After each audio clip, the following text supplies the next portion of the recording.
Marley was dead, to begin with. There is no doubt whatever about that. The register of his burial was signed by the clergyman, the clerk, the undertaker, and the chief mourner. Scrooge signed it, and Scrooge's name was good upon change for anything he chose to put his hand to. Old Marley was as dead as a doornail.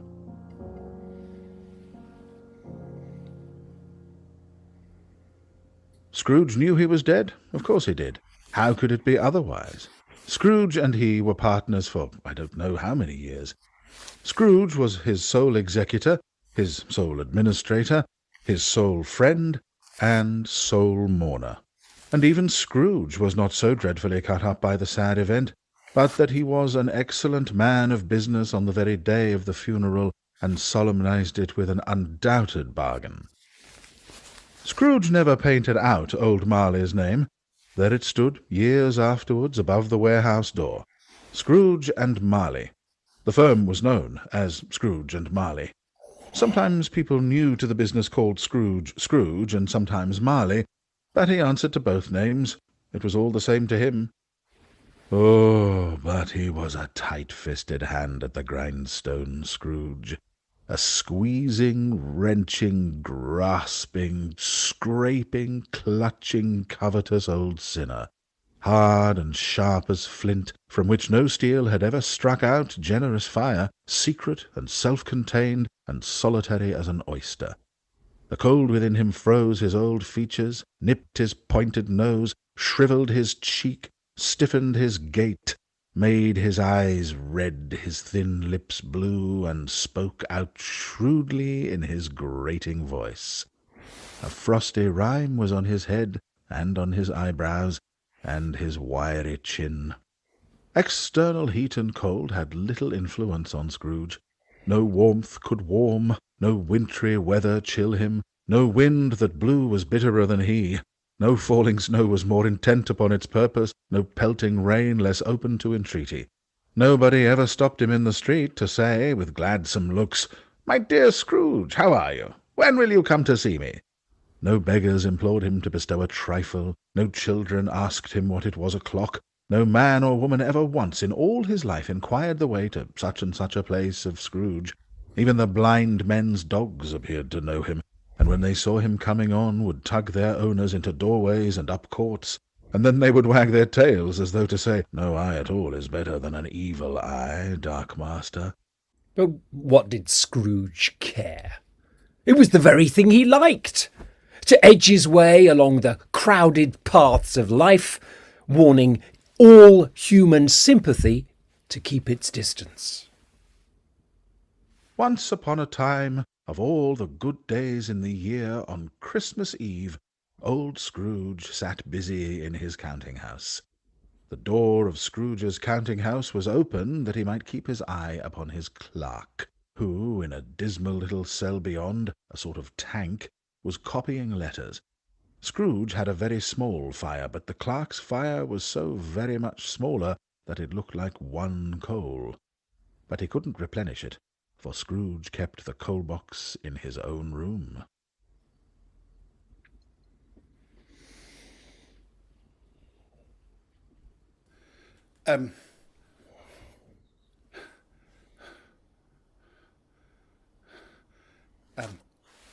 Scrooge, sir, it's bitter cold out, and I was just thinking to put some coal on the fire.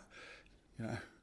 I predict, Cratchit, that it will be necessary for us to part. A Merry Christmas, Uncle! God save you! Bah! Humbug!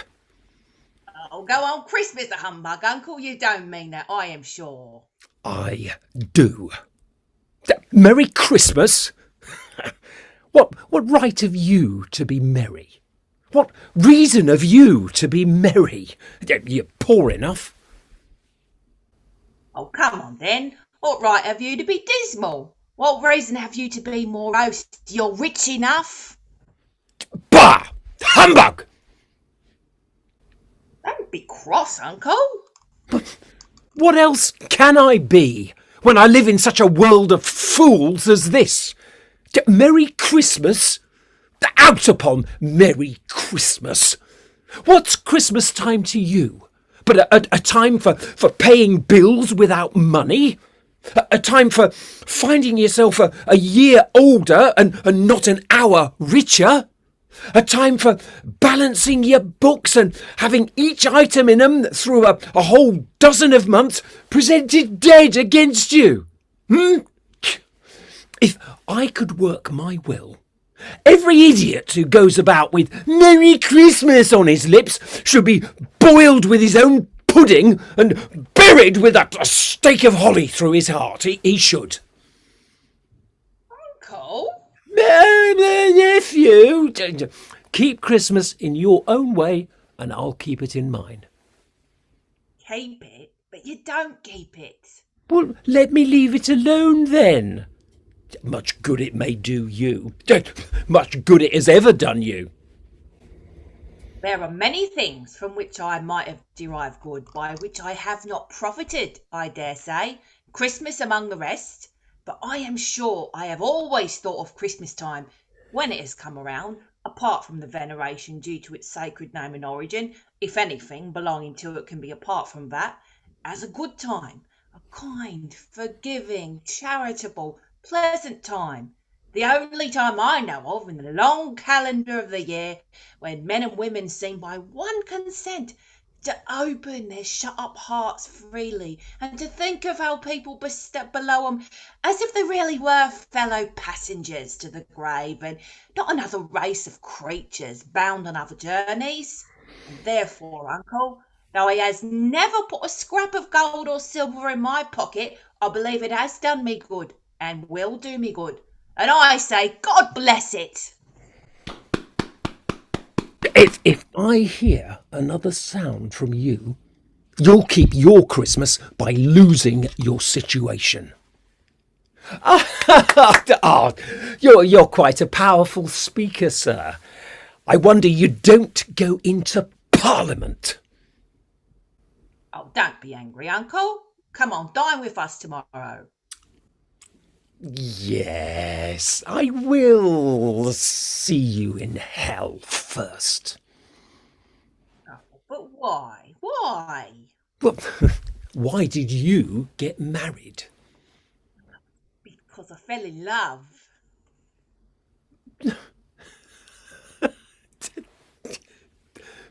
Because you fell in love?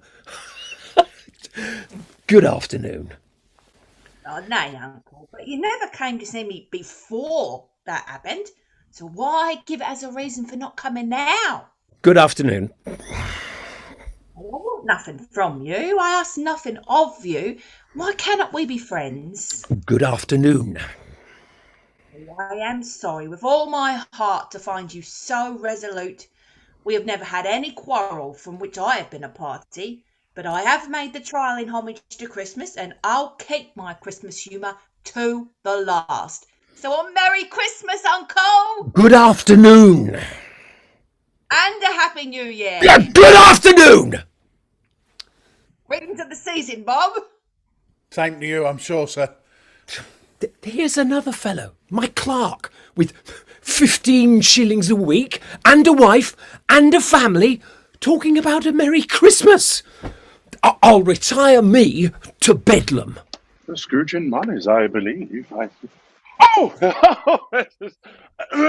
Have we the pleasure of addressing Mr. Scrooge or Mr. Marley? Mr. Marley has been dead these 7 years since. He died 7 years ago this very night. Oh, we have no doubt that his liberality will be well represented by his surviving partner.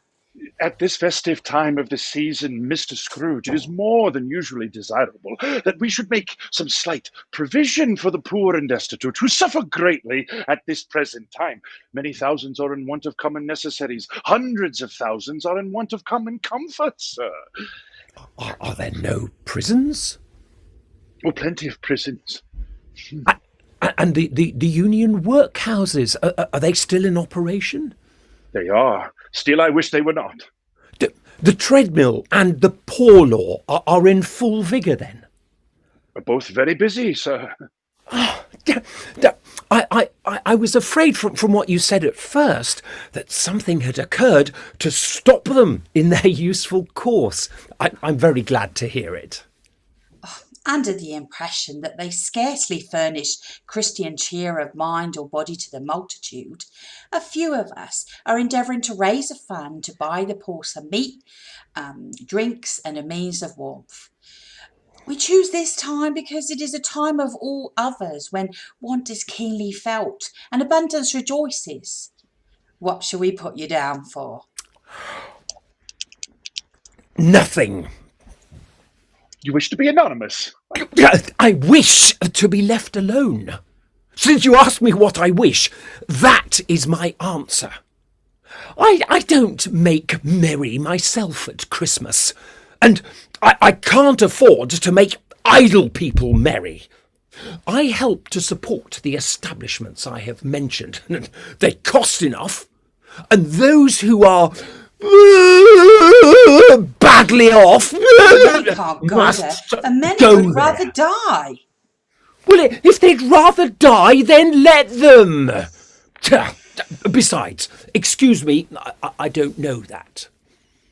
But you might know it. What?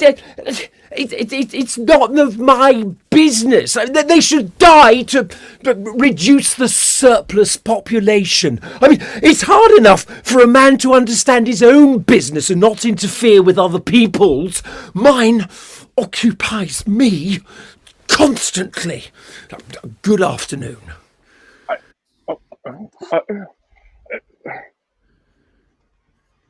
God rest ye merry gentlemen, let nothing you dismay. Remember Christ our Saviour was born on Christmas Day.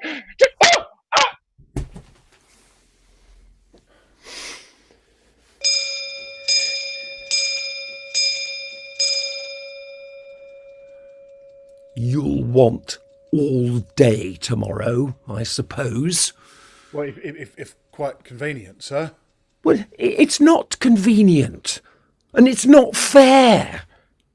If I was to stop £0.5 for it, you'd think yourself ill-used, I'll be bound. But you don't think me ill-used when I have to pay a day's wages for no work. It's only once a year, sir. That's a poor excuse for picking a man's pocket every 25th of December. But I suppose you must have the whole day. Be here all the earlier next morning.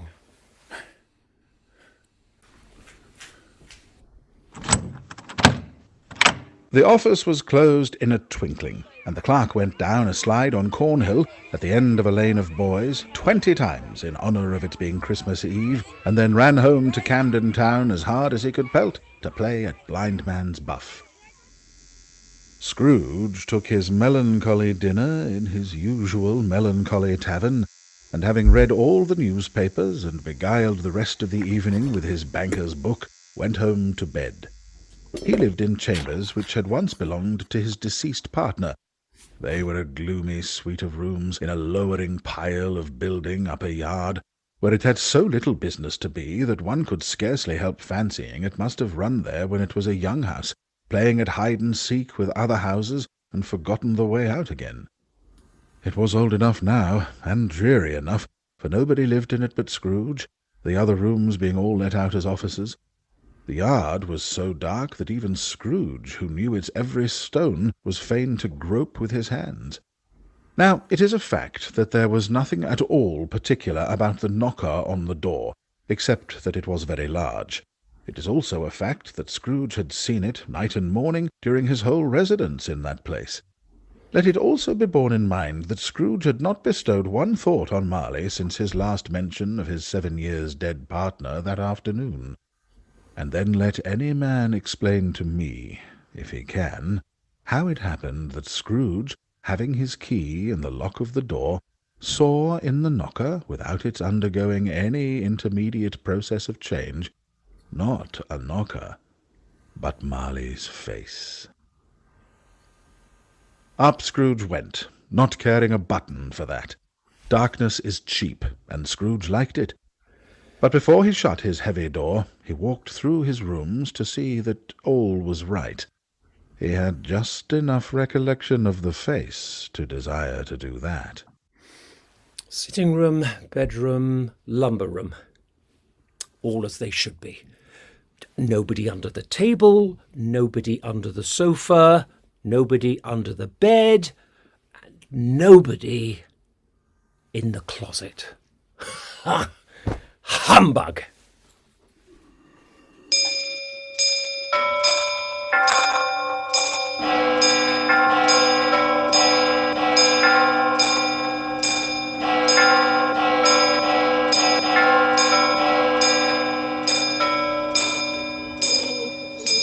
Humbug still! I won't believe you. I know it.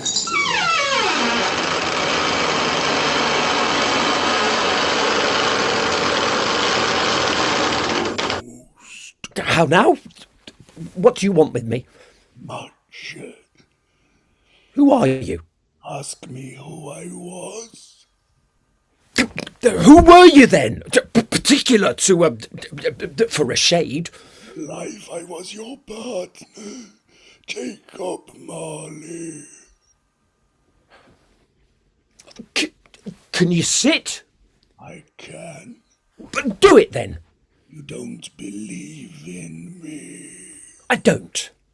What evidence would you have of my reality beyond that of your senses? I don't know. Why do you doubt your senses? Because a little thing affects them. A slight disorder of the stomach makes them enemies. You may be an undigested bit of beef, a blot of mustard, a crumb of cheese, a fragment of an underdone potato. There's more of gravy than of grave about you, whatever you are. There. You see this toothpick? I do. You're not looking at it. I see it notwithstanding. All I have to do is swallow this and be, for the rest of my days, persecuted by a legion of goblins, all of my own creation. Humbug, I tell you. Humbug.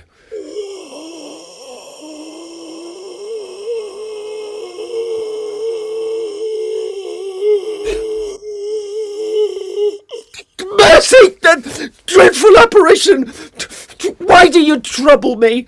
Man of the worldly mind, do you believe in me or not? I do. I must. But why do spirits walk the earth? And why do they come to me? It is required of every man that the spirit within him should walk abroad among his fellow men, and travel far and wide. And if that spirit goes not forth in life, it is condemned to do so after death. It is doomed to wander through the world. Oh, woe is me! And witness what it cannot share, but might have shared on earth, and turned to happiness. You're fettered. Tell me why. I wear the chain I forged in life. I made it, link by link and yard by yard. I girded it on of my own free will, and of my own free will I wore it. Is its pattern strange to you, or would you know the weight and length of the strong coil you bear yourself? It was full, as heavy and as long as this 7 Christmas Eves ago.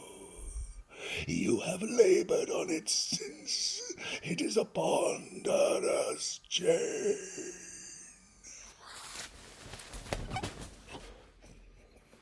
Jacob? Old Jacob Marley? Tell me more, and speak comfort to me, Jacob. I have none to give. It comes from other regions, Ebenezer Scrooge, and is conveyed by other ministers to other kinds of men. Nor can I tell you what I would. A very little more is all permitted to me. I cannot rest.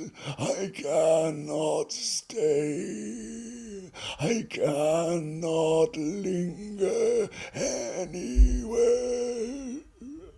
My spirit never walked beyond our counting house. Mark me, in life my spirit never roved beyond the narrow limits of our money-changing hole, and weary journeys lie before me.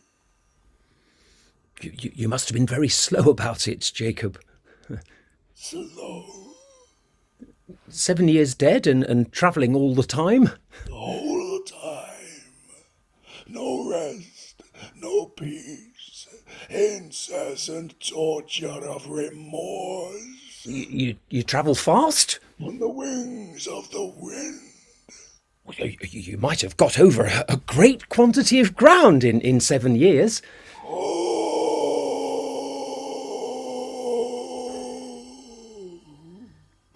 Captive, bound, and double-ironed, not to know that ages of incessant labour by immortal creatures for this earth must pass into eternity before the good of which it is susceptible is all developed. Not to know that any Christian spirit working kindly in its little sphere, whatever it may be, will find its mortal life too short for its vast means of usefulness. Not to know that no space of regret can make amends for one life's opportunity misused. Yet such was I. Oh, such was I. You were always a good man of business, Jacob. Business. Mankind was my business. The common welfare was my business. Charity, mercy, forbearance, and benevolence were all my business.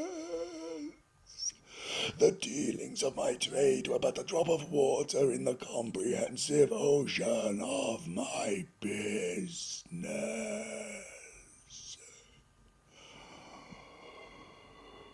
At this time of the rolling year I suffer most. Why did I walk through crowds of fellow beings with my eyes turned down, and never raise them to that blessed star which led the wise men to a poor abode? Were there no poor homes to which its light would have conducted me?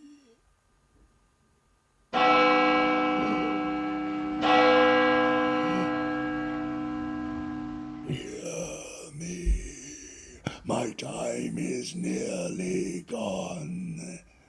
I will. But don't be hard upon me. And don't be flowery, Jacob, pray. How how it is that I appear before you in a shape that you can see, I may not tell. I have sat invisible beside you many and many a day. That is no light part of my penance.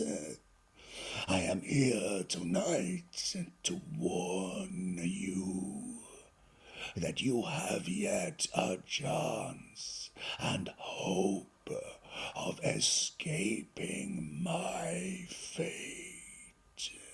A chance and hope of my procuring Ebenezer. You were always a good friend to me. Thank you. You will be haunted by 3 spirits. Is that the chance and hope you mentioned, Jacob?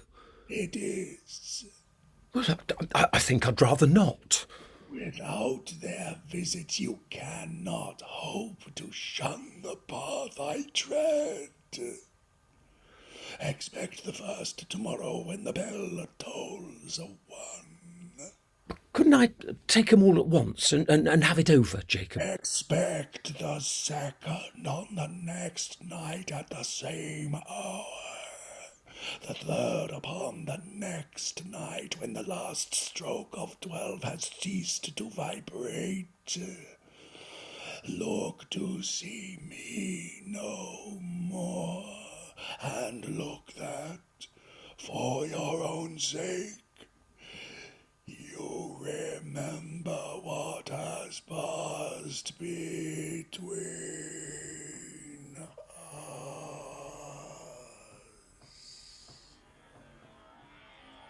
The air was filled with phantoms wandering hither and thither in restless haste and moaning as they went. Every one of them wore chains like Marley's ghost. Some few, they might be guilty governments, were linked together. None were free. Many had been personally known to Scrooge in their lives. He had been quite familiar with one old ghost in a white waistcoat with a monstrous iron safe attached to its ankle, who cried piteously at being unable to assist a wretched woman with an infant whom it saw below upon a doorstep.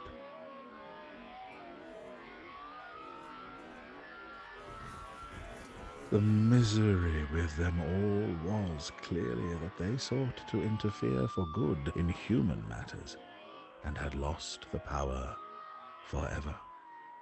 Whether these creatures faded into mist, or mist enshrouded them, he could not tell, but they and their spirit voices faded together, and the night became as it had been when he walked home.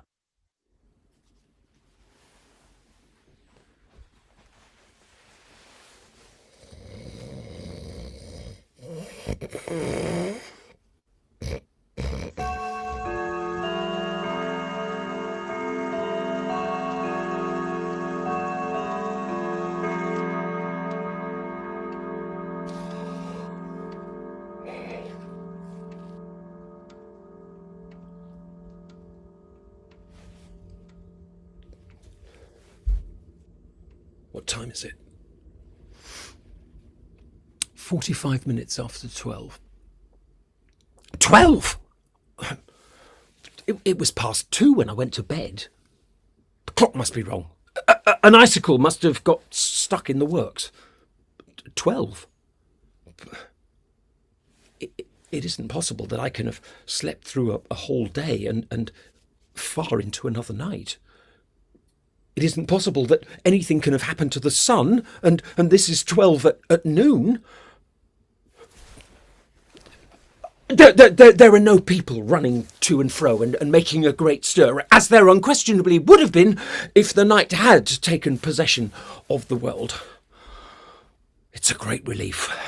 I mean, what would become of my loans if there were no days to count by? But if I have slept through a whole day and into another night, Jacob warned me of a visitation when the bell tolled 1.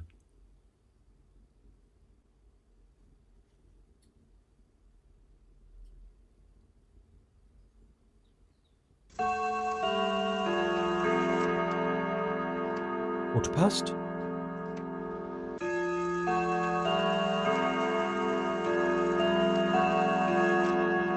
Half past?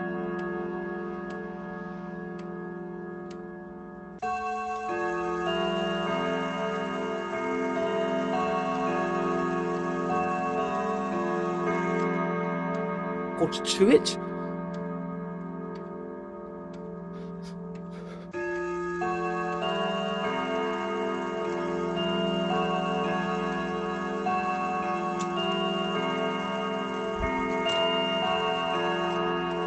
The hour itself.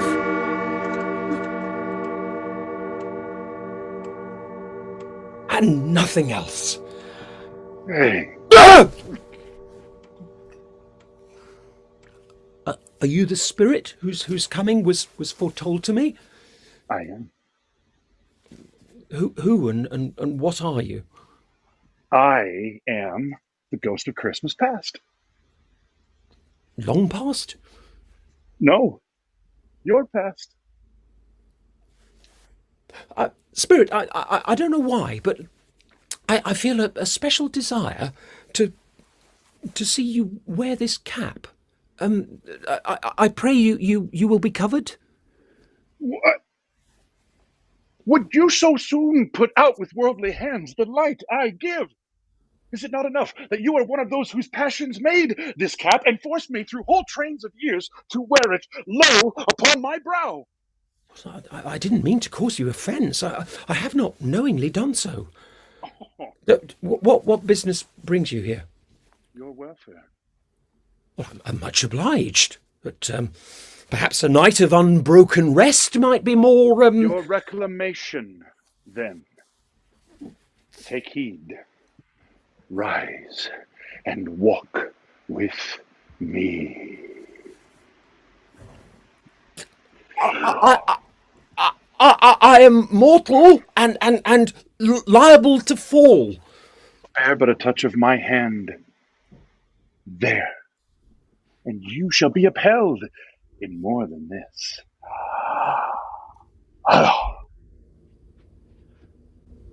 They stood upon an open country road, with fields on either hand. The city had entirely vanished. Not a vestige of it was to be seen. The darkness and the mist had vanished with it, for it was a clear, cold winter day, with snow upon the ground. Good heaven. I was bred in this place. I was a boy here.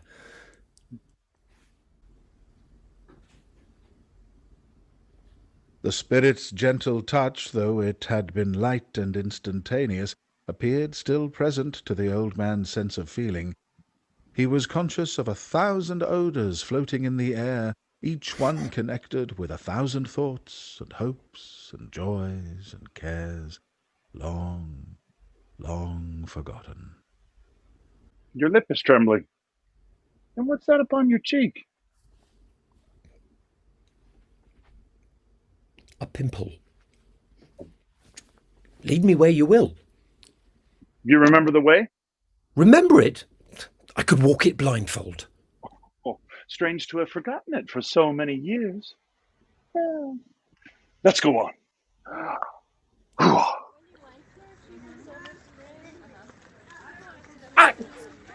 Right, it's Tom Hawthorne and Charles and Ned Meadows and young Henry Patchett. Henry! These are but shadows of the things that have been. They have no consciousness of us. Happy Christmas, Henry. Happy Christmas. What was Happy Christmas to Scrooge? Out upon Merry Christmas. What good had it ever done him? The school is not quite deserted. A solitary child neglected by his friends is there still. I know it. Poor boy. I wish... it's too late now. What's the matter? Nothing. Nothing! There was a boy singing a Christmas carol at my home last night. I should like to have given him something, that's all. Let's see. Another Christmas. Oh, he's alone again. When all the other boys have gone home. Home for the holidays. Dear brother. Oh, I've come to bring you home, dear brother. To bring you home. home, little fan? Yes, home for good and all, forever and ever.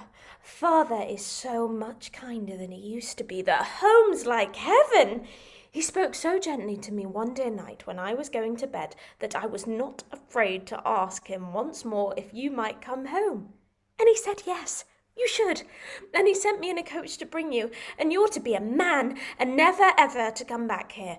But first, we're to be together all the Christmas long and have the merriest Christmas time in all the world. Have yourself a merry little Christmas.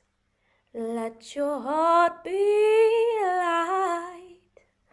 From now on your troubles will be out of sight. Through the years we all will be together, if the fates allow. So hang a shining star upon the highest bough, and have yourself a merry little Christmas now. You're quite a woman, little fan. Hello, bring down Master Scrooge's box there, dear. Oh, congratulations. Good luck to you, Master Scrooge. You to be leaving us today, my boy, my dear boy. Have some wine and cake before your journey.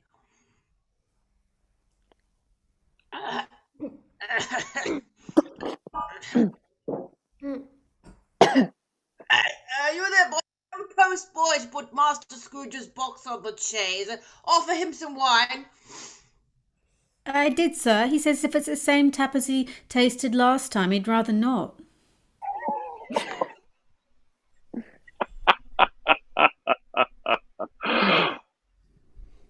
Always a delicate creature, whom a breath might have withered.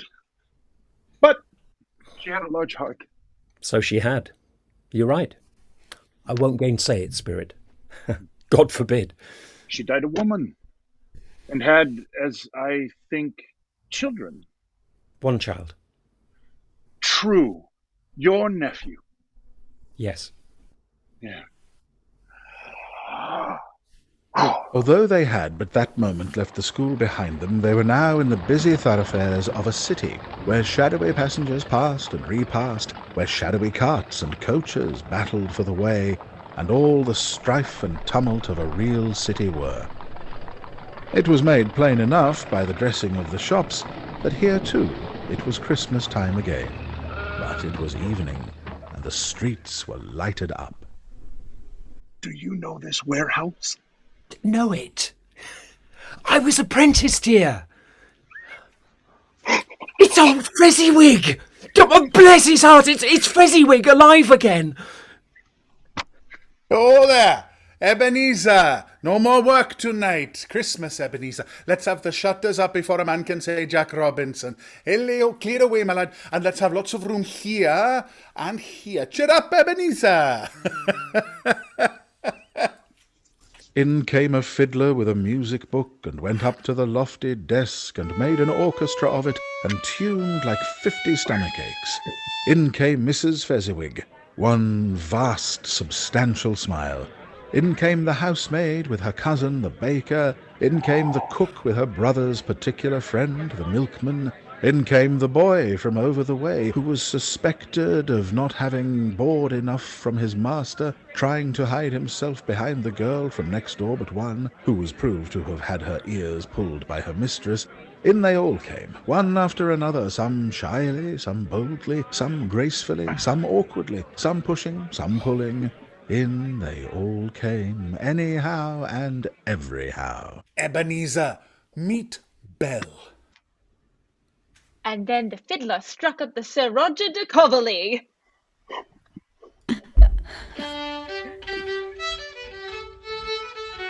There were more dancers, and there were forfeits, and more dancers, and there was cake, and there was negus, and there was a great piece of cold roast, and there was a great piece of cold boiled, and there were mince pies, and plenty of beer. 3 cheers for Mr. Fezziwig. Hip hip. Oh. Hooray! Hooray! Hip, hooray! Hip hip. Hooray! Oh, a small matter to make these silly folks so full of gratitude. Small? Why is it not? He has spent but a few pounds of your mortal money, 3 or 4 perhaps. Is that so much that he deserves this praise? It isn't that. It isn't that, Spirit. He has the power to render us happy or unhappy, to make our service light or burdensome, a pleasure or a toil. Say that his power lies in words and looks, in things so slight and insubstantial that it is not possible to add and count them up. What then? The gift he gives is quite as great as if it cost a fortune.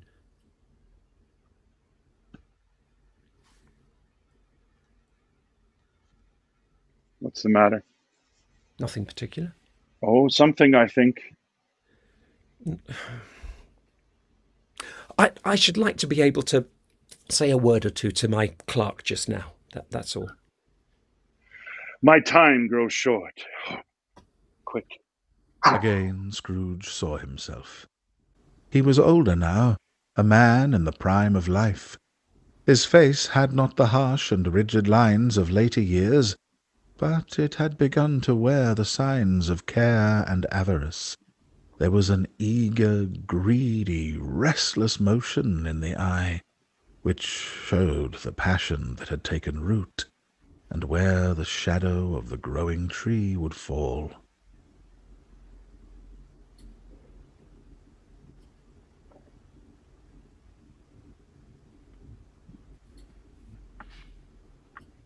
It matters little. To you, very little. Another idol has displaced me, and if it can cheer and comfort you in time to come, as I would have tried to do, I have no just cause to grieve. What idol has displaced you? A golden one.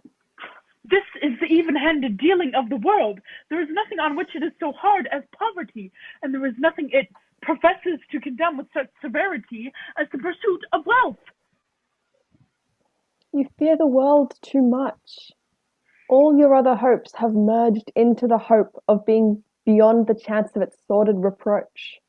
I have seen your nobler aspirations fall off one by one, until the master passion, gain, engrosses you. Have I not? What then?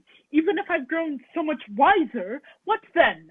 I'm not changed towards you, am I? Our contract is an old one. It was made when we were both poor and content to be so, until in good season we could improve our worldly fortune by our patient industry. You are changed. When it was made, you were another man. I was a boy. Your own feeling tells you that you are not what you are. I am. That which promised happiness when we were in one heart is brought with misery now that we are two. How often and how keenly I have thought of this. I will not say. It is enough that I have thought of it and can release you. Oh, have I ever sought release? In words, no. Never.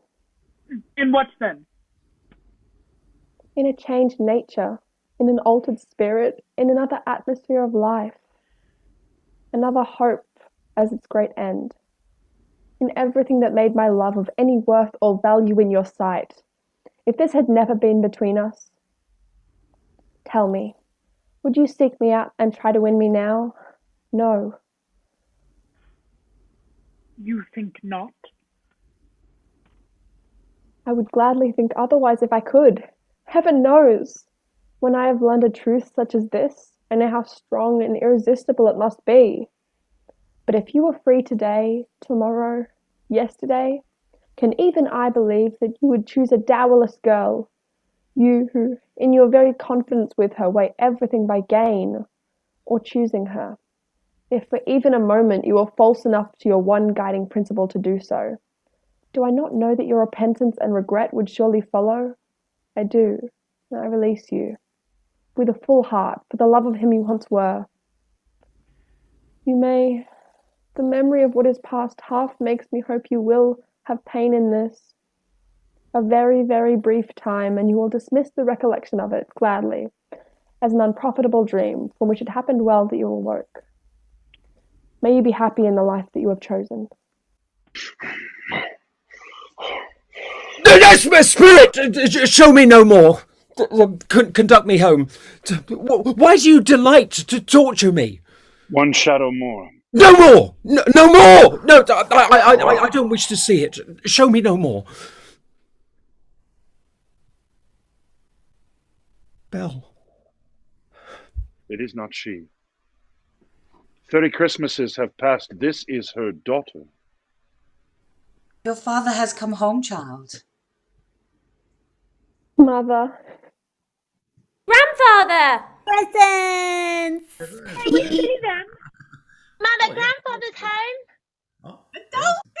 Look, yes. Look, it's a fake turkey glued to a wooden platter. I've got a small wagon with wheels. Mother! Turkey. Mother, the baby has eaten the wooden turkey. False alarm. We've found the turkey. I think you should go and rescue your father. Come now, to bed all of you. Sarah, see they're put to bed. At one point I had 4 of them climbing me like a ladder. You have been wonderful with them while Charles is away. They have quite stolen every gift you brought. Oh, except this.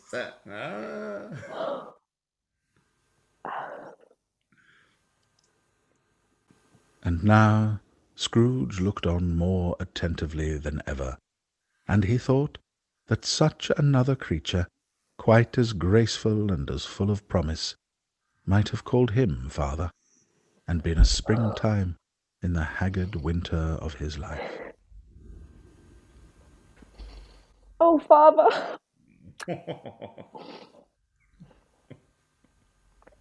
I must go and see them all abed. Good night, father, mother. Good night, my dear. Belle, I saw an old friend of yours this afternoon. Who was it? Yes. How can I? Don't I know? Mr. Scrooge. Mr. Scrooge it was. I passed his office window, and as it was not shut up and he had a candle inside, I could scarcely help seeing him. His partner lies upon the point of death, I hear, and there he sat, alone, quite alone in the world, I do believe. Spirit, remove me from this place. I told you. These were shadows of the things that have been. That they are what they are. Do not blame me. Remove me! I cannot bear it! I've come to bring you home, dear brother, to bring you home. Oh, there, Ebenezer! Mother, grandfather's home, brother. Bring you home. Home. But leave me! Conduct me back! Hold me no longer!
As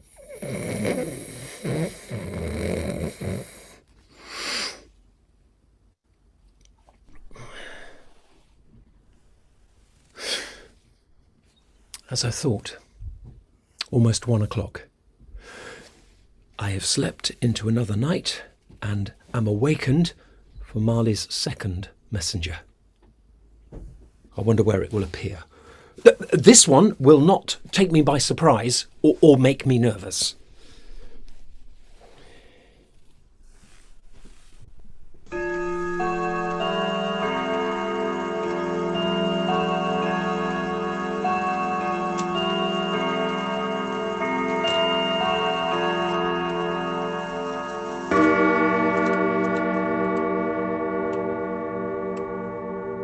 Ebenezer Scrooge, come in.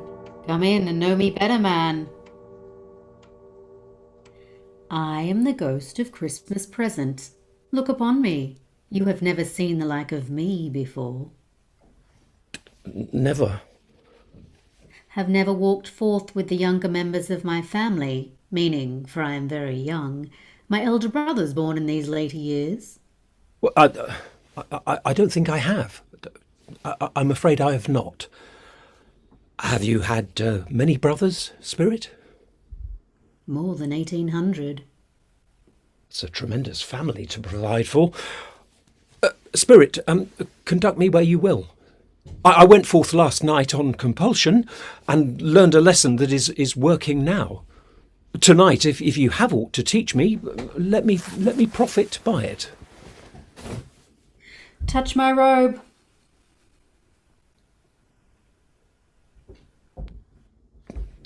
The room, the fire, the ruddy glow, the hour of night, all vanished instantly, and they stood in the city streets on Christmas morning, where, for the weather was severe, the people made a rough but brisk and not unpleasant kind of music, in scraping the snow from the pavement in front of their dwellings, and from the tops of their houses, whence it was mad delight to the boys to see it come plumping down to the road below, and splitting into artificial little snowstorms.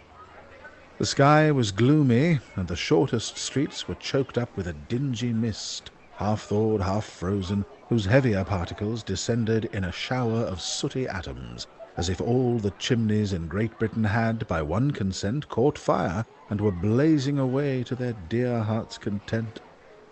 There was nothing very cheerful in the climate or the town, and yet there was an air of cheerfulness abroad that the clearest summer air and brightest summer sun might have endeavoured to diffuse in vain. The poulterers' shops were still half open, and the fruiterers were radiant in their glory. The grocers, nearly closed, with perhaps 2 shutters down, or 1, but through those gaps such glimpses! The customers were all so hurried and so eager in the hopeful promise of the day that they tumbled up against each other at the door, crashing their wicker baskets wildly, and left their purchases upon the counter, and came running back to fetch them, and committed hundreds of the like mistakes, in the best humour possible.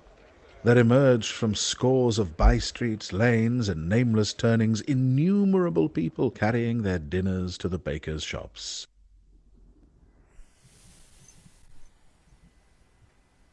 Oh! Excuse me, can you watch where you're going, please? May, you better watch your way yourself. Now listen.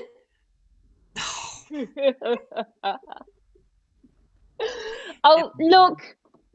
Here, let me help. It's a shame to quarrel on Christmas Day. Is there a peculiar flavour in what you sprinkle from your torch? There is, my own. Would it apply to every kind of dinner on this day? To any kindly given. A poor one most. Why to a poor one most? Because it needs it most. Spirit, I wonder you, of all the beings in the many worlds about us, should desire to cramp these people's opportunities for innocent enjoyment. Aye. You would deprive them of their means of dining every seventh day. Often the only day on which they can be said to dine at all, wouldn't you? Aye. You seek to close these places on the seventh day. It amounts to the same thing. I seek. Well, forgive me if I'm wrong, but it has been done in your name, or at least in that of your family. There are some upon this earth of yours who lay claim to know us, who do their deeds of passion, pride, ill will, hatred, envy, bigotry, and selfishness in our name, who are as strange to us as all our kith and king, as if they had never lived. Remember that, and charge their doings on themselves, not us. I will. Do you know this place? I do not. It is the dwelling of your clerk, Bob Cratchit. Blessings upon this house. We've been to the baker's. We fetched our goose back. The potatoes are nearly done. Whatever has got your precious father then? And your brother, Tiny Tim? And Martha weren't as late last Christmas as by half an hour. Here's Martha, Mother. Here's Martha, Mother. Hurrah! Oh, there's such a goose, Martha. Why, bless your heart alive, my dear. How late you are. We had a deal of work to finish up last night, Mother, and had to clean up today. Well, never mind so long as you are come. Sit ye down before the fire, my dear, and have a warm, Lord bless ye. Oh, no, there's Father coming. Hide, Martha, hide. Oh, we're back, my dears. Why? Where's our Martha? Not coming. Not coming? Not coming upon Christmas Day? Happy Christmas, Father! Oh, Cratchit, you are a gullible fool. Hey, take Tim out of the wash house. You can hear the pudding singing in the copper. And how did our little Tim behave? Oh, as good as gold, and better. Somehow he gets thoughtful, sitting by himself so much, and thinks the strangest things you ever heard. He told me, coming home, that he hoped the people saw him in the church because he was a cripple, and it might be pleasant to them to remember upon Christmas Day who made lame beggars walk and blind men see. I do believe he's growing strong and hearty. Now that's what I call a goose. Would you look at that? All right, let's carve this up. Oh my goodness. Oh, there's some for you. And some for you. Yeah. Oh, Peter, I've news for you. I have a situation in my eye for you. A job, Father. If you can obtain it, it will bring full 5 and 6pence weekly. Peter's going to be a man of business. And how's your situation at the milliners then, Martha? Hard work, Mother. We have to work 10 hours at a stretch, but tomorrow will be a holiday. Martha told me yesterday that she had a countess and a lord in the shop a few days ago. What does a lord look like, Martha? He was much about as tall as Peter. My dears, I do believe there was never such a goose as this cooked. And we haven't ate it all at last. Shall I fetch the pudding, Mother? We want pudding. We want pudding. I'll fetch it in. Shall I help? No, I'll go alone. I'm a bit too nervous for witnesses. Suppose it's not done enough? What if it breaks in turning out? Or catches a light? What if someone got over the backyard wall and stole it while we were merry with the goose?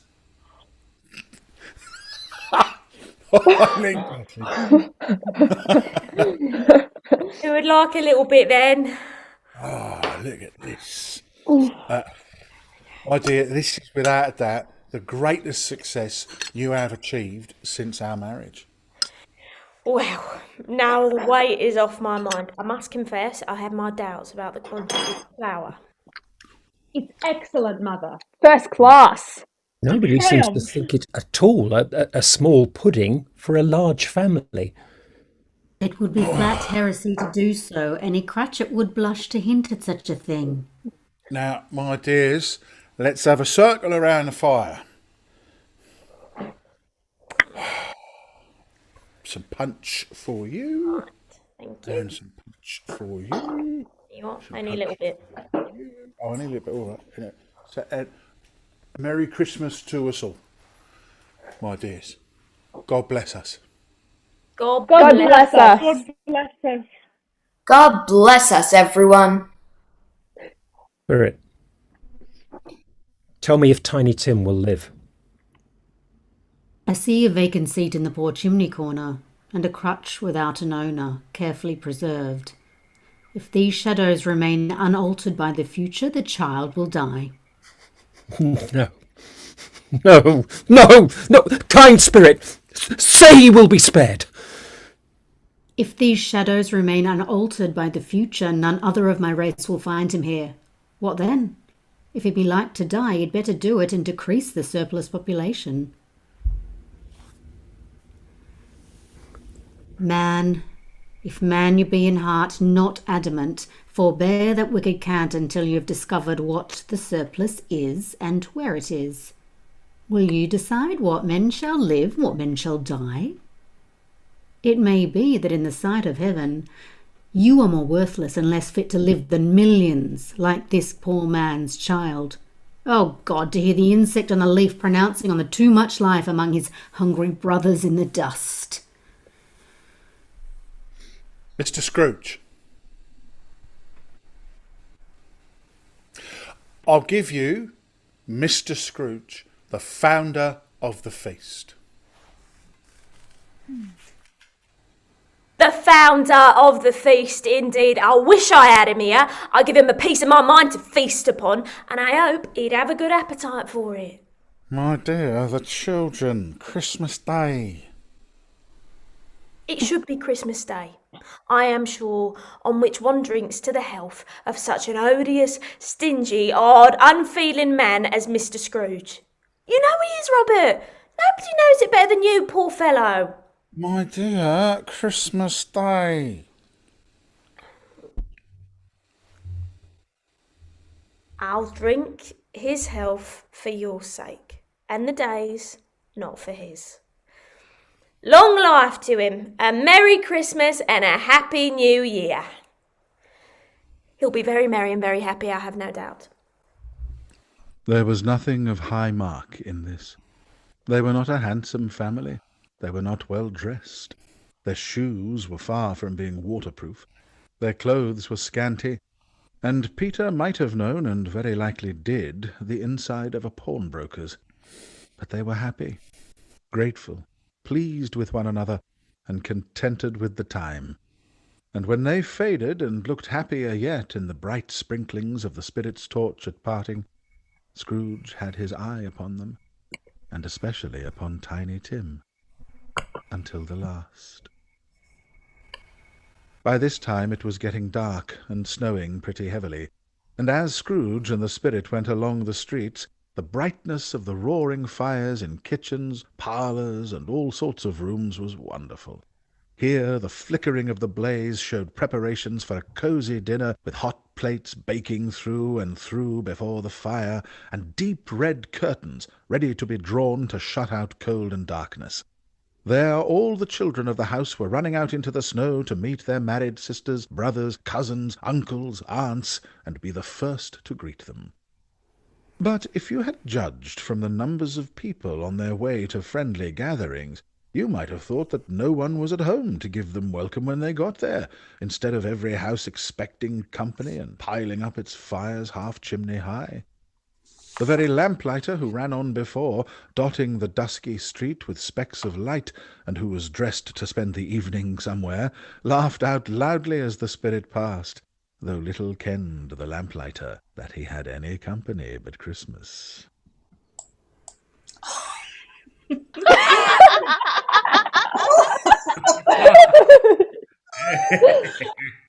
He said the Christmas humbug, as I live, he believed it too.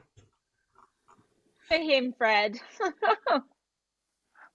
Look, he's a comical old fellow, that's the truth, and not so pleasant as he might be. However, his offences carry their own punishment, and I have nothing to say against him. I'm sure he is very rich indeed, Fred. At least you always tell me so. Oh, my dear, his wealth is of no use to him. He don't do any good with it. He don't make himself comfortable with it. He hasn't the satisfaction of thinking that he's ever going to benefit us with it. I have no patience with him. Oh, I have. I am sorry for him.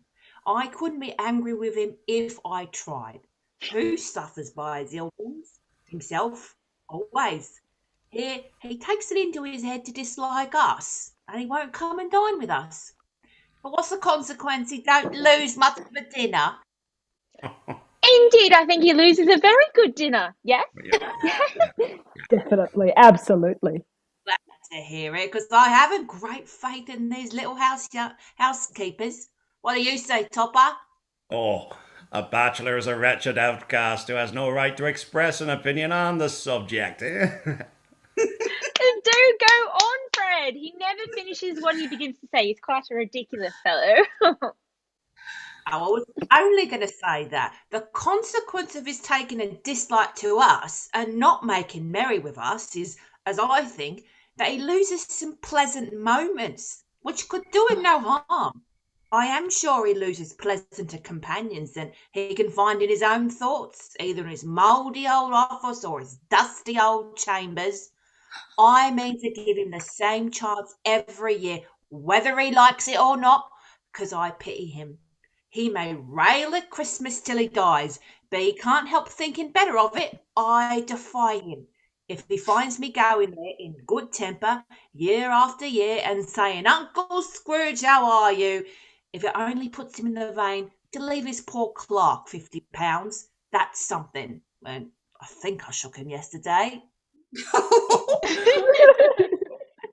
about a game? Oh. Orphans. Oh, blind man's buff. Yeah. Hide and seek? Why not yes or no? Oh, yeah. Ooh. Yeah, I have it. I will begin. I'm thinking of something. You may ask me questions, and I may only answer yes or no. Excellent. Is it something alive? No. Do you find it in the country?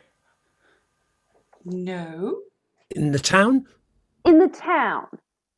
I said that. Yes. Is it a horse? Fred, it's not alive. A dead horse? No. No. Is it in a building? No. In the street? In a garden? No. On a horse? The boy's a fool. No. In the street? Yes. Oh. Is it useful? Yes. Or shoe? Do be quiet, Fred. It's a lamppost. It's a carriage? No. Oh, a dustbin. A lamppost. No. An umbrella? No.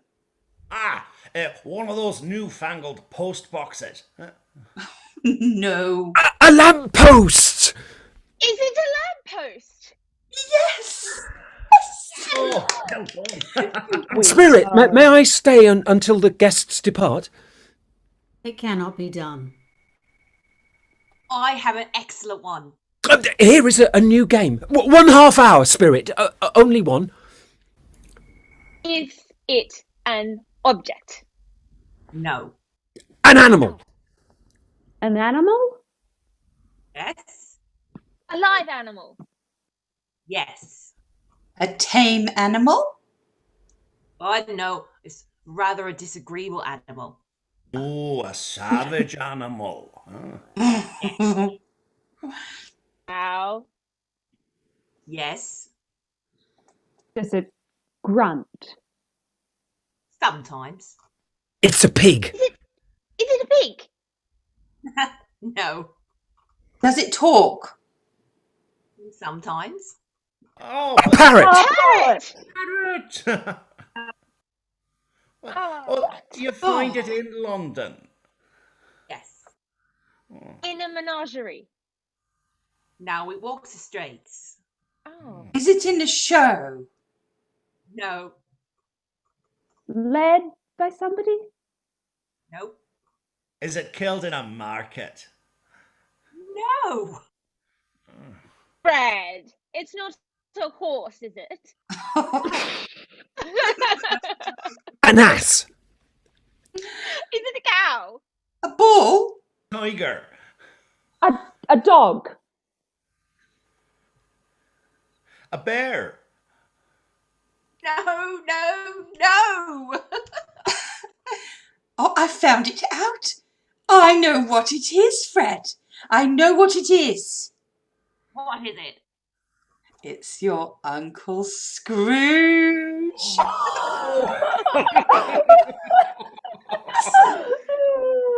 Hey, you should have said yes to Is It a Bear? Quite put me off the track. Oh, yes, plenty of food, sure. And it would be ungrateful not to drink to his health. Here is a glass of mulled wine, ready to our hand at the moment, and I say, Uncle Scrooge. Well, Uncle Scrooge. Uncle Scrooge. A Merry Christmas and a Happy New Year to the old man, whatever he is. He wouldn't take it from me, but he may have it nonetheless. Uncle Scrooge. Thank you, my friends. Unaccustomed as I am. oh, some music. Yes. Will you sing for us, my dear? Oh. Oh, please do. Oh. Go on. Very with well. You. Go on. For your mother, Fred. Oh. Have yourself a merry little Christmas. Let your heart be light. From now on, your troubles will be out of sight. Through the years, we all will be together, if the fates allow. So hang a shining star upon the highest bough, and have yourself a merry little Christmas now. When this strain of music sounded, all the things that ghost had shown him came upon his mind. He softened more and more, and thought that if he could have listened to it often years ago, he might have cultivated the kindnesses of life for his own happiness with his own hands, without resorting to the sexton's spade that buried Jacob Marley. Me. In the bleak midwinter, frosty wind made moan. Earth stood hard as iron, water like a stone. Snow had fallen, snow on snow, snow on snow. In the bleak midwinter, long ago.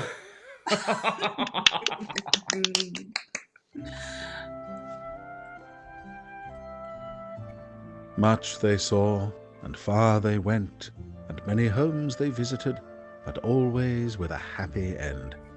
The spirits stood beside sick beds, and they were cheerful, on foreign lands, and they were close at home, by struggling men, and they were patient in their greater hope, by poverty, and it was rich, in almshouse, hospital, and jail, in misery's every refuge, where vain man in his little brief authority had not made fast the door and barred the spirit out, he left his blessing and taught Scrooge his precepts. Are spirits' lives so short? My life upon this globe is very brief. It ends tonight. Tonight? Tonight. At midnight. The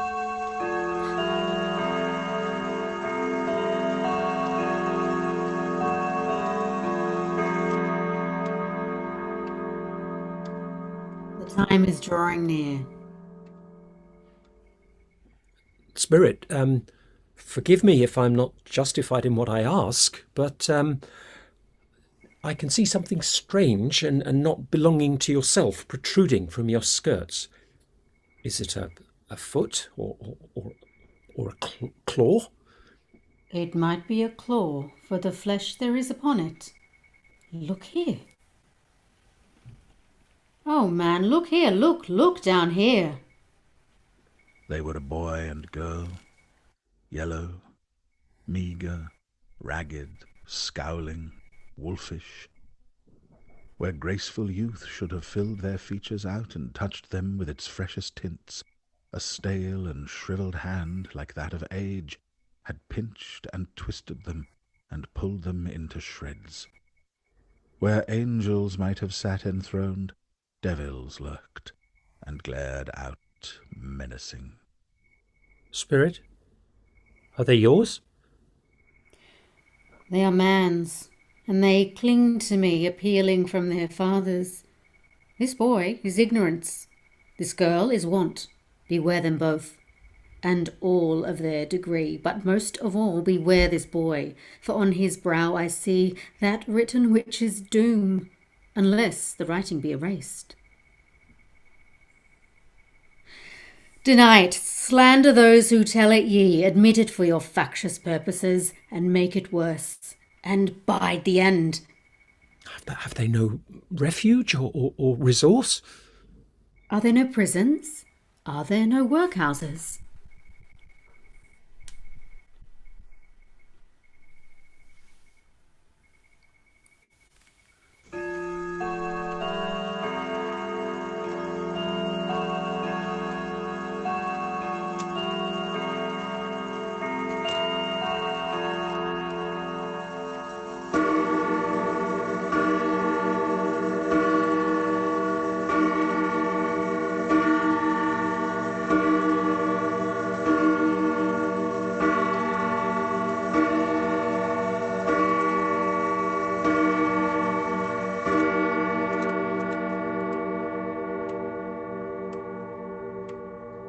I am in the presence of the ghost of Christmas yet to come?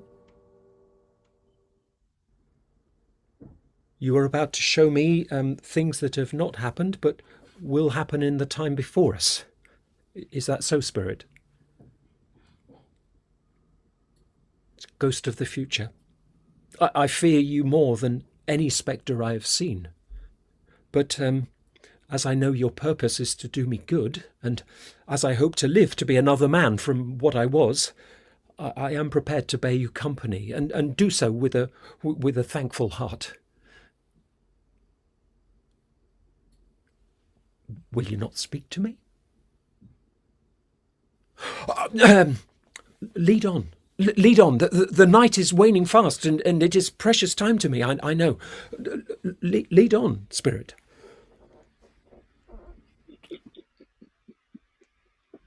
I know these men. They are men of business, very wealthy and of great importance. I have always made a point of standing high in their esteem. From a business point of view, that is, strictly from a business point of view. Yeah, I don't know much about it either way. I only know he's dead. When did he die? Last night, I believe. Why? What was the matter with him? I thought he'd never die. God knows. What's he done with his money? I haven't heard. Left it to the company, perhaps. He hasn't left it to me, that's all I know. It's likely to be a very cheap funeral, for upon my life, I don't know of anybody to go to it. Suppose we make up a party and volunteer.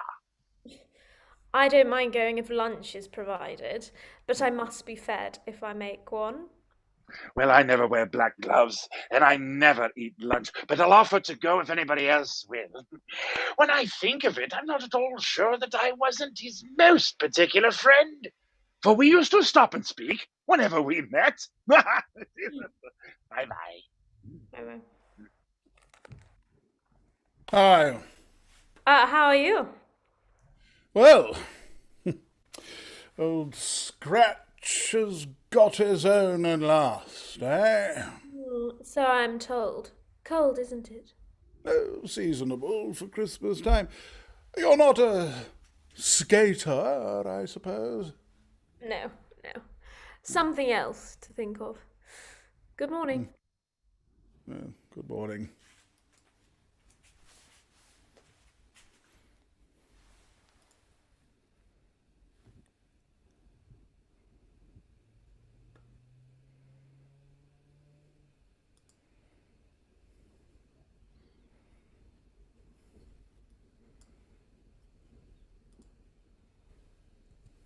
They left the busy scene and went into an obscure part of the town where Scrooge had never penetrated before, although he recognized its situation and its bad repute.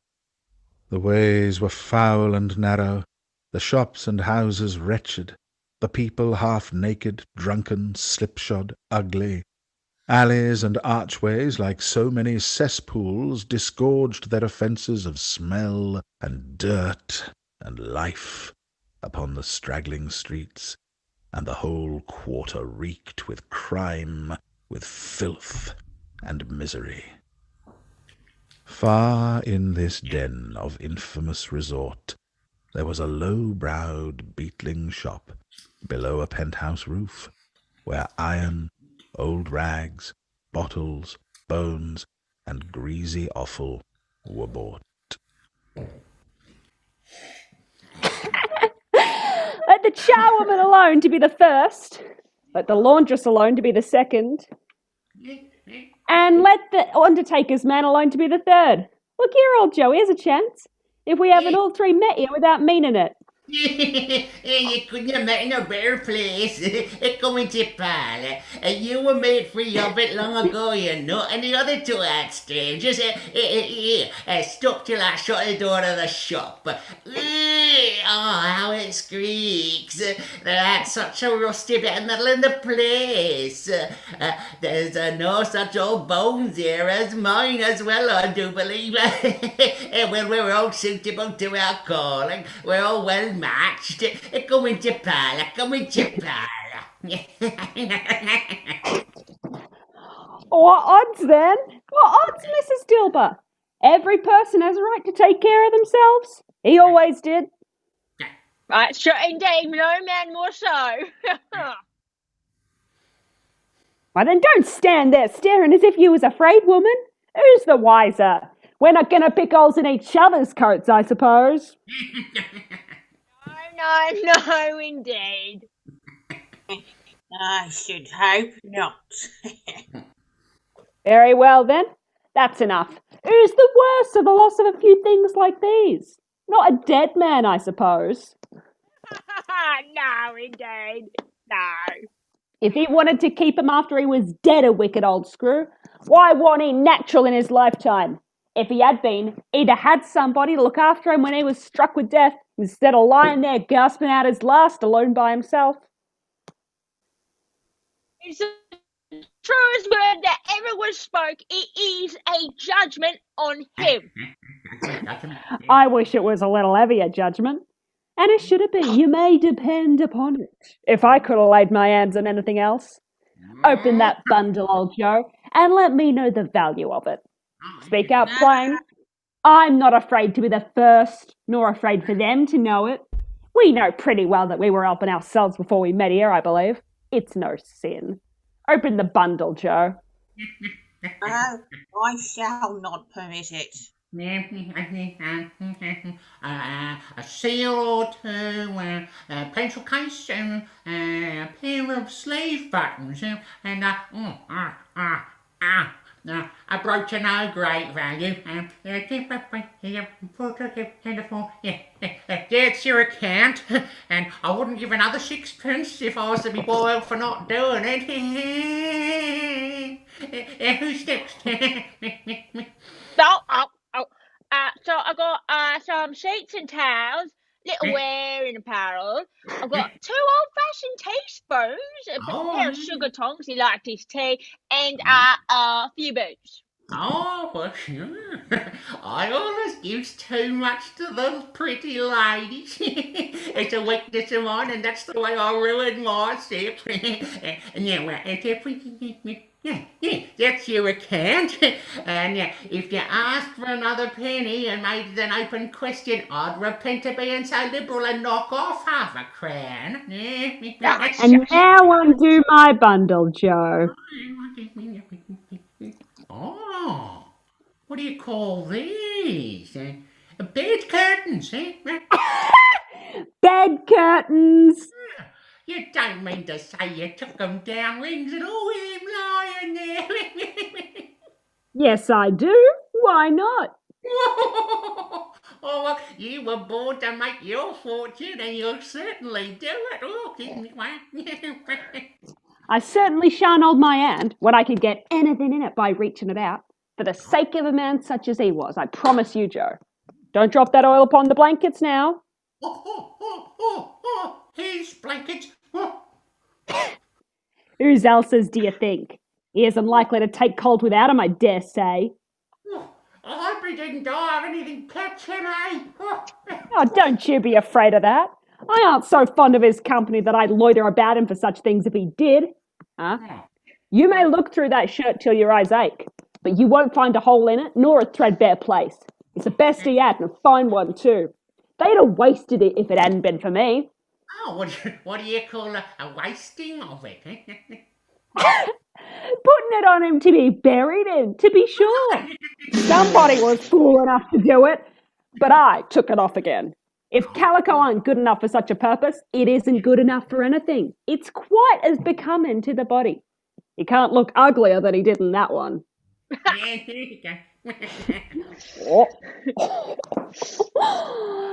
the end of it, you see. He frightened everyone away from him when he was alive to profit us when he was dead. Spirit! I see. I see. The case of this unhappy man might be my own. My life leads that way now. Merciful heaven, what is this? Oh, cold, cold, rigid death, dreadful death, set up thine altar here, and dress it with such terrors as thou hast at thy command, for this is thy dominion. But of the loved, revered, and honoured head, thou canst not turn one hair to thy dread purposes, or make one feature odious. It is not that the hand is heavy and will fall down when released. It is not that the heart and pulse are still, but that the hand was open, generous, and true.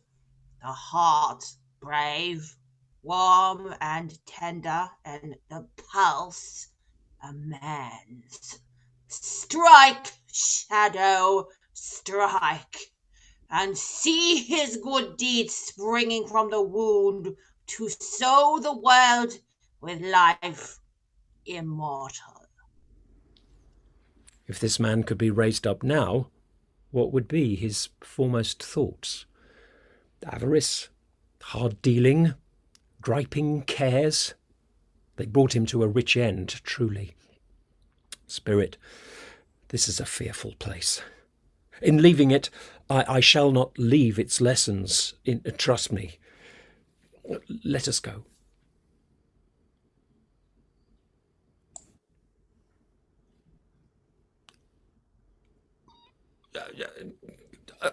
I understand you, and if I if I could do it, I would, but I have not the power, Spirit. I have not the power. If there is anyone in this town, who feels emotion caused by this man's death, Spirit, show that person to me now, I beseech you. Is it good or bad? Bad. We are quite ruined. No. There's hope yet, Caroline. If he relents, there is. Nothing is past hope if such a miracle happened. Past relenting, he's dead. Oh, thank the Lord. Oh, heaven forgive me, I am sorry. What the half-drunk woman, whom I told you of last night, said to me when I tried to see him and obtain a week's delay, and what I thought was a mere excuse to avoid me, turns out to have been quite true. He was not only very ill, but dying then. Who will our debt be transferred to? I don't know. But before that time we shall be ready with the money, and even though we were not, it would be a bad fortune indeed to find so merciless a creditor in his successor. We may sleep tonight with light hearts, Caroline. Oh. Is this the only emotion you can show me, Spirit? Pleasure? Let me see some tenderness connected with a death. Or that dark chamber, Spirit, which we left just now,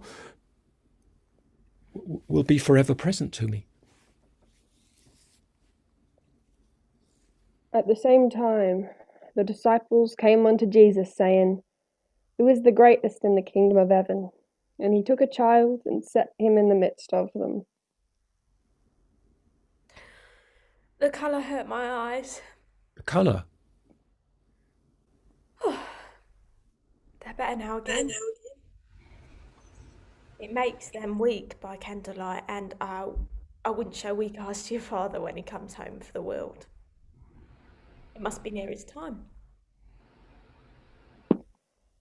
Past it rather, but I think he has walked a little slower than he used.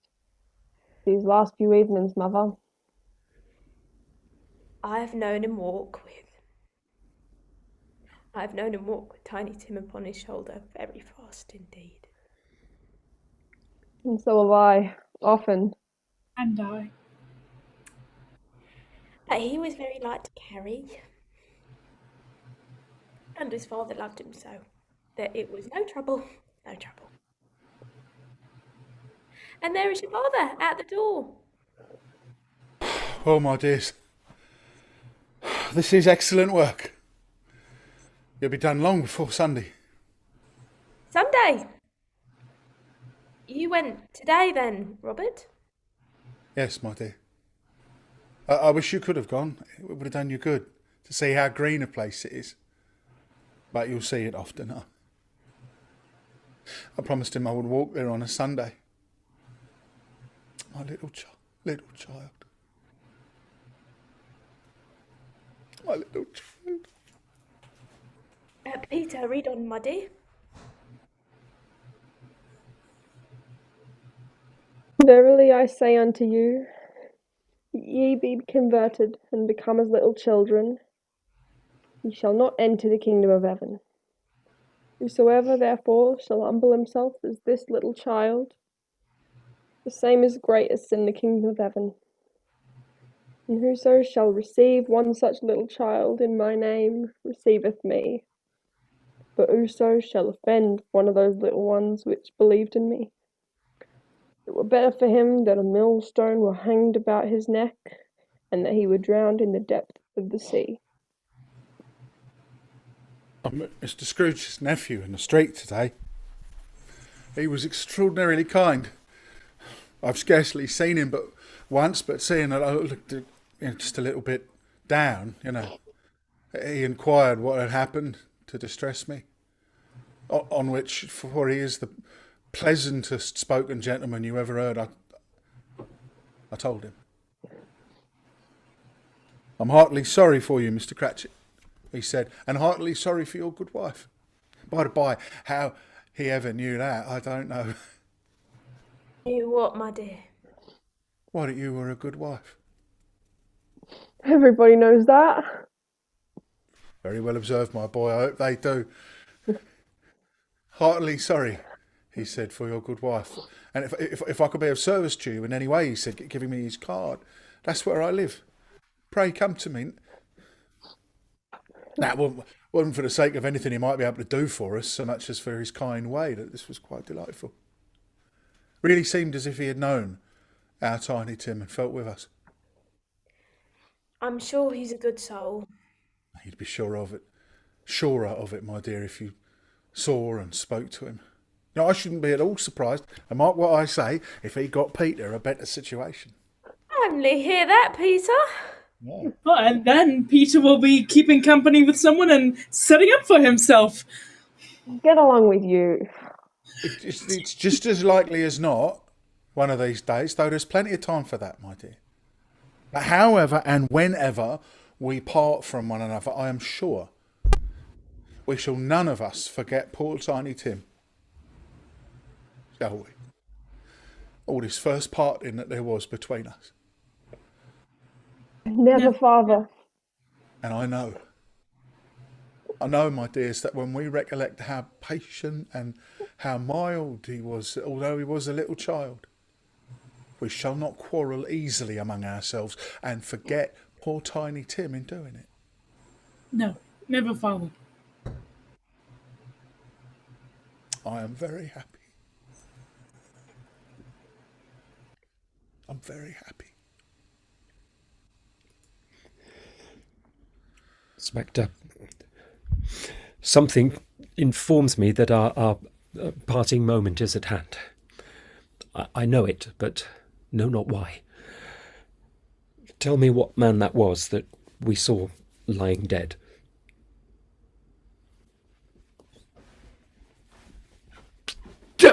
This court through which we hurry now is where my place of occupation is, and has been for a length of time. There is the house. Let me behold what I shall be in days to come.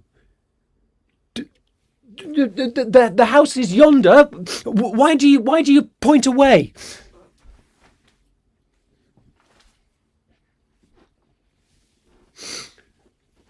It is an office still, but not mine. The furniture is not the same, and the figure in the chair is not myself.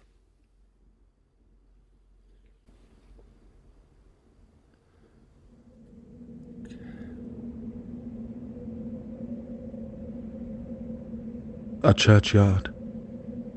Here, then, the wretched man, whose name he had now to learn, lay underneath the ground. It was a worthy place, walled in by houses, overrun by grass and weeds, the growth of vegetation's death, not life, choked up with too much burying, fat with repleted appetite. A worthy place. Before I draw nearer to that stone to which you point, answer me one question. Are these the shadows of the things that will be, or shadows of things that may be only? Men's courses will foreshadow certain ends to which, if persevered in, they must lead. But if the courses be departed from, the ends will change. Say it is thus with what you show me.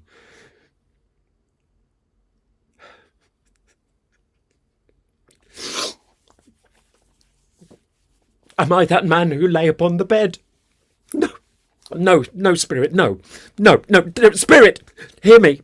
I am not the man I was. I will not be the man that I must have been but for this intercourse. Why show me this if I am past all hope? Good Spirit, your nature intercedes for me and pities me. Assure me that I yet may change these shadows you have shown me by an altered life. I will honour Christmas in my heart and try to keep it all the year. I will live in the past, the present and the future. The spirits of all three shall strive within me. I will not shut out the lessons that they teach. God, don't tell me. I may sponge away the writing on this stone.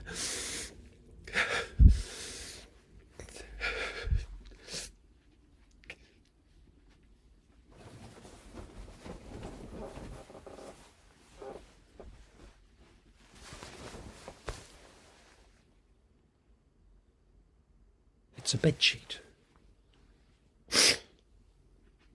It's my own.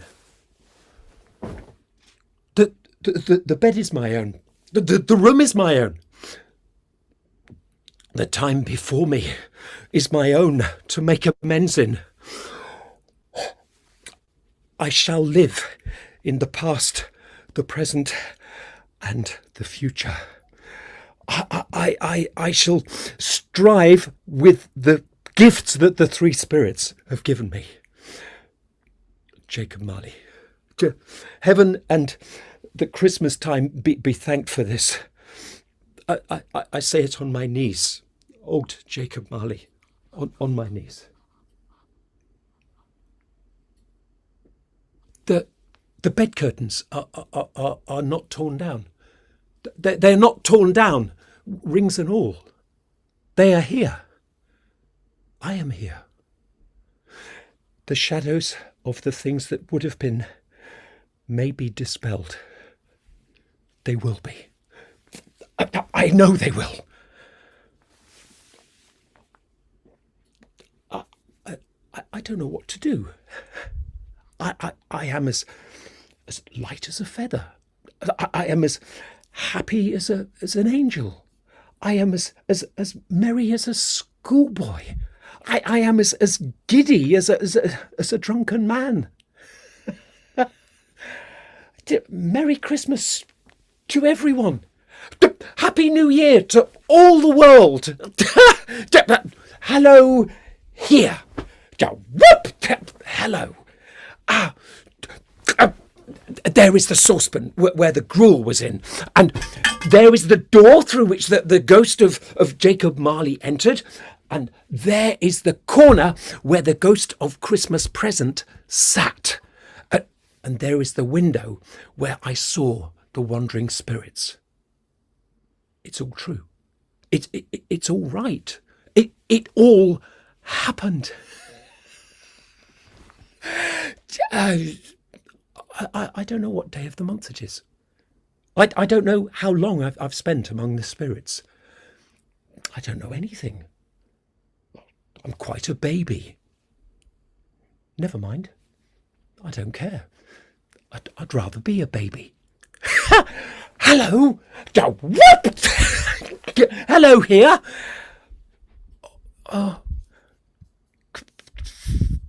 The glorious sunshine. Glorious, wonderful sky.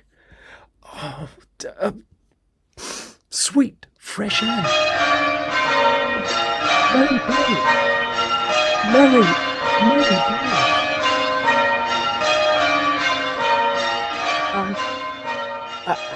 Hello. What's today? Eh? What's today, my fine fellow? Today? Why, Christmas Day. It's Christmas Day. I haven't missed it. The spirits did it all in one night. They can do anything they like. Of course they can. Of course they can. Hello, my fine fellow.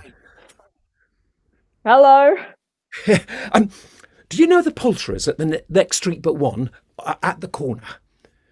I should hope I did. An intelligent boy. Remarkable boy. Do you know whether they've sold the prize turkey that was hanging up there? Not the little prize turkey, the big one. What, the one as big as me? Delightful boy. What a pleasure it is to talk to him. Yes, my buck. It's hanging there now. Is it? Go and buy it. What, Kerr? No, I'm in earnest. Go and buy it and tell them to bring it here that I may direct them where to take it next. Come back with the man and I'll give you a shilling. Come back with the man in 5 minutes or less, and I'll give you £0.50. I shall send it to Bob Cratchit's. You'll never know who sent it. It's twice the size of Tiny Tim. I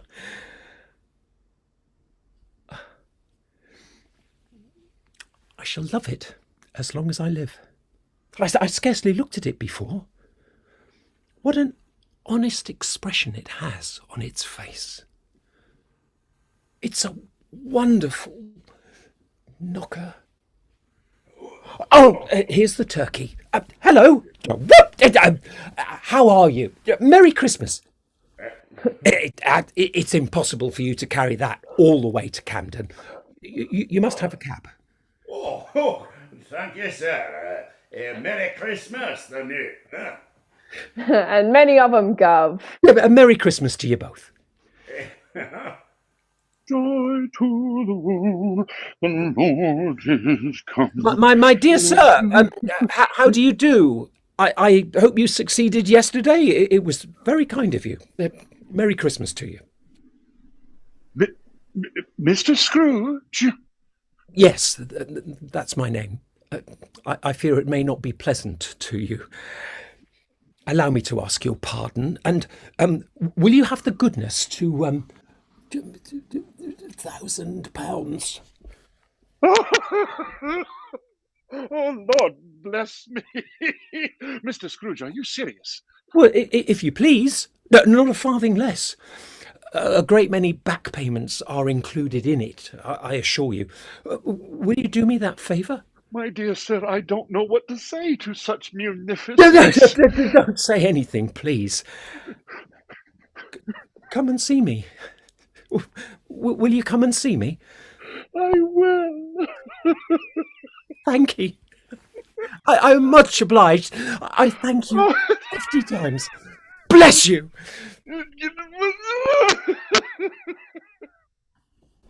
He went to church, and walked about the streets, and watched the people hurrying to and fro, and patted children on the head, and questioned beggars, and looked down into the kitchens of houses, and up to the windows, and found that everything could yield him pleasure. He had never dreamed that any walk, that anything, could give him so much happiness. In the afternoon, he turned his steps towards his nephew's house.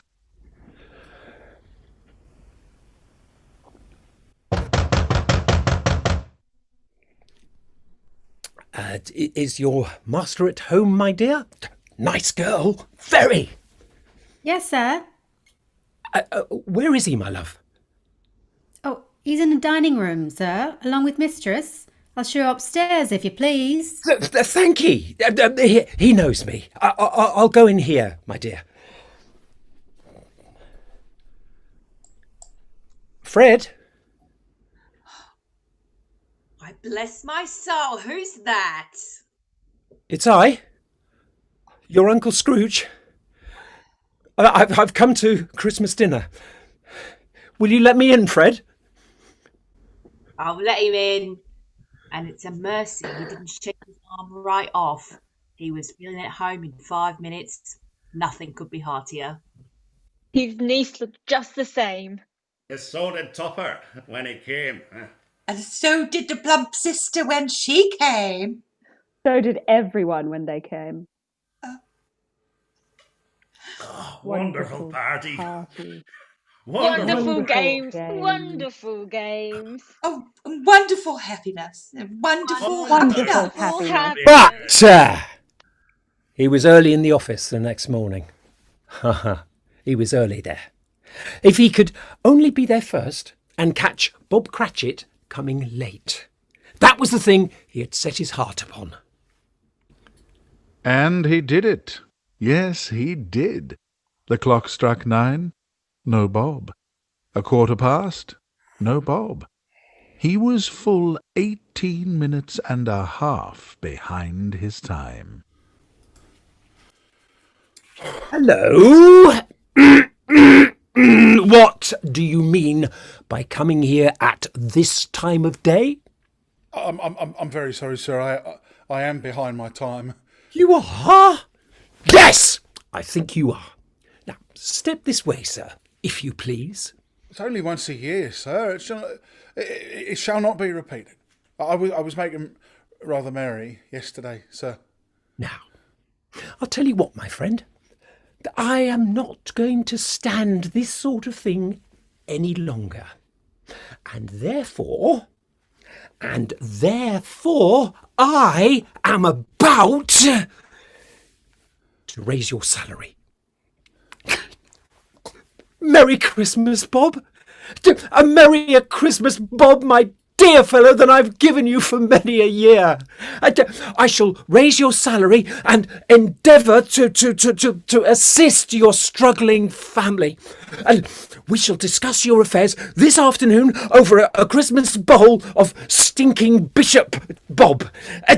Put another coal on the fire and buy a new coal scuttle, Bob. Cratchit.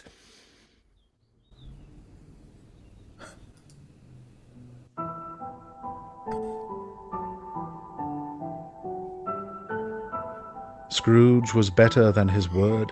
He did it all, and infinitely more. And to Tiny Tim, who did not die, he was a second father.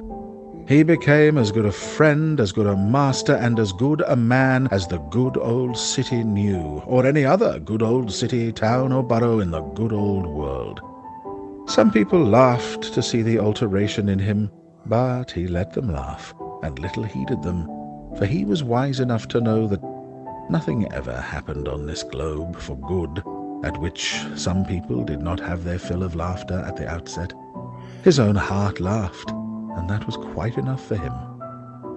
He had no further intercourse with spirits, but lived upon the total abstinence principle ever afterwards, and it was always said of him that he knew how to keep Christmas well, if any man alive possessed the knowledge. May that be truly said of us, and all of us. And so, as Tiny Tim observed, God bless us, every one.